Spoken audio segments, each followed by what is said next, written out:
Isang mabiyayang araw sa ating lahat.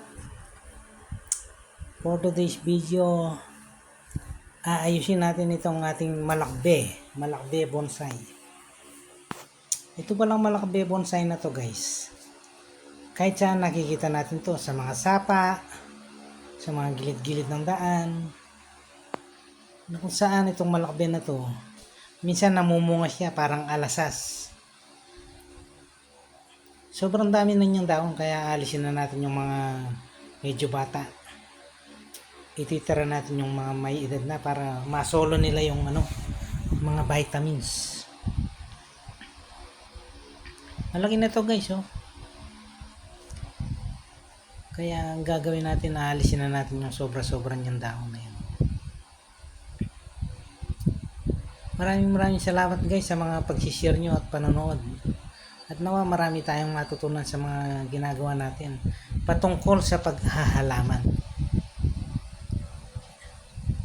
Ito guys, malakbe to. Kumbaga, to? Yung mga alamang nakikita lang natin sa tabi-tabi.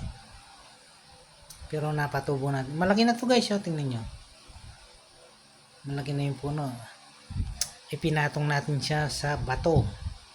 Tapos, inang natin siya para siyang amateur.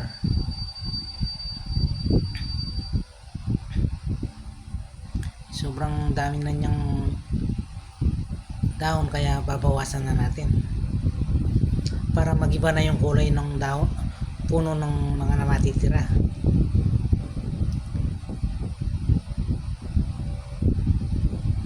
Malalaking dahon nito guys, pero sisikapin natin lumiit.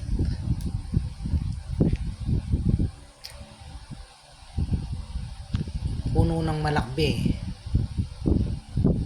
dito sa amin sa Pampanga, marami to sa gilid ng sapa, kaya nakita natin, ginawa natin bonsai. Ayan na guys, oh. Puro alaman ng ating guys. Kaya naman sa mga mahilig mag-alaman, salamat sa suporta nyo.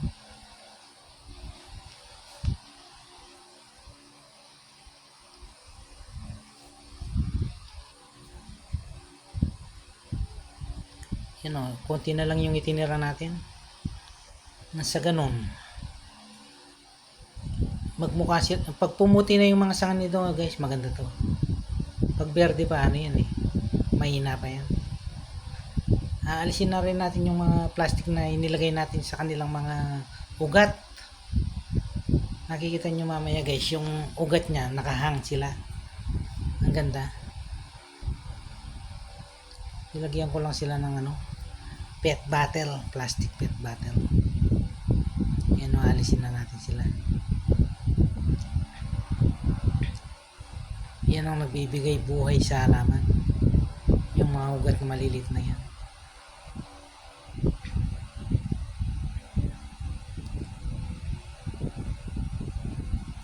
Masarap mag-alaman guys, lalo na pag ganyan, meron na tayong nakikitang bunga.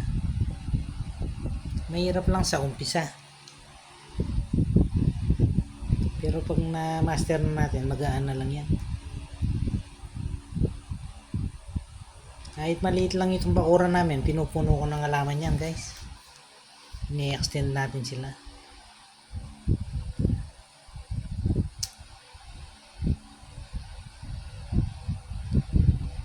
Nakikita nyo mamaya yung ugat, maganda yung ugat niya.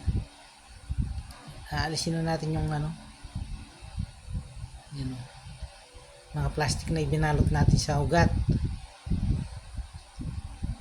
Nasa ganon,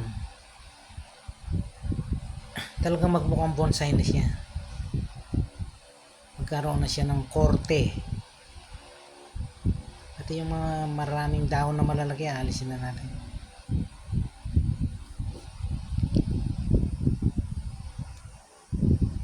Yan guys, tingnan nyo. Napakasarap mag bonsai guys.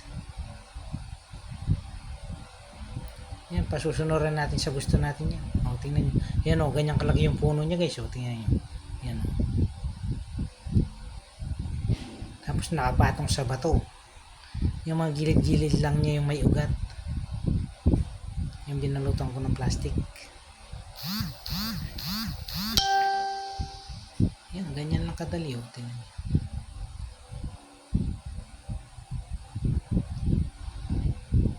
Titira lang natin yung medyo matanda na. Yan, ang dami na nating naalis na dahon guys. Oh. Kasi yan, umaagaw pa sa vitamins yan eh.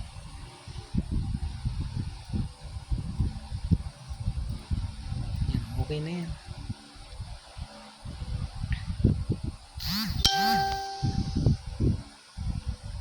Puro halaman tayo ngayon.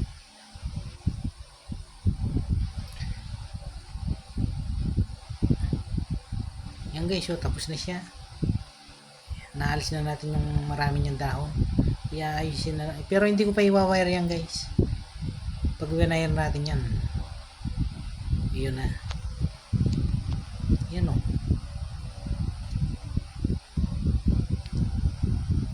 Ayan guys, oh, tapos na siya. Diniligan na. Ayan, ganyan siya kalaki o. Ayan o. Ayan guys, oh, yan lang ang nagdadala sa kanya. Yung mga ugat na yan. O, tingnan nyo. Tapos nakahang siya. Oh. Kung nakikita nyo parang sa dagat yung bakawan. Napakalaking puno niya, no? Tingnan nyo. Puno ng malakbe. Malakbe bonsai. Ayan. Maraming salamat guys ha. Paki-like and share naman oh. Para maraming makapanood sa ganitong mga video natin. Salamat guys. Salamat. Ganyan siya kalaki.